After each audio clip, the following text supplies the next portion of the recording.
உச்சநீதிமன்றம் தமிழக அரசின் தலையில் ஓங்கி நறுக்கு நறுக்கு நறுக்கு என்று கொட்டியதை முதல்வர் அவர்கள் மறந்துட்டாரா? உச்சநீதிமன்றத்தில் திமுக அரசுக்காக வாதாடிய அறிவார்ந்த மூத்த வழக்கறிஞர்கள் பதில் சொல்ல இயலாமல் வாய் மூடி மௌனம் காத்ததை நாடே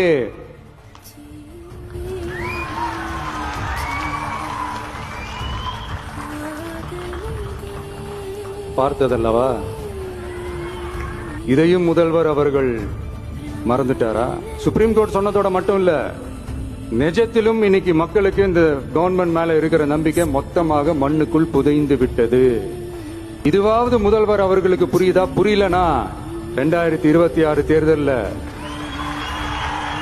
திமுக தலைமைக்கு மக்கள் இன்னும் ஆழமா அழுத்தமா புரிய வைப்பாங்க.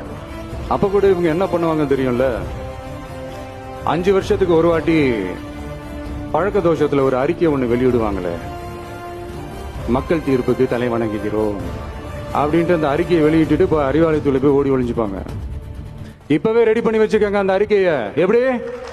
மக்கள் தீர்ப்புக்கு தலை வணங்குகிறோம். 2026ல 2 பேருக்கு நடுவுலதான் போட்டியே. ஒண்ணு, இன்னொன்னு, இந்த போட்டி இன்னும் ஸ்ட்ராங்கா மாற போகுது. 100% வெற்றி நமக்கு. வாகை சூடுவோம், வரலாறு படைப்போம், கான்பிடென்டா இருங்க, நல்லதே நடக்கும், வெற்றி நிச்சயம். மீண்டும் சந்திக்கும் வரை நன்றி, வணக்கம்.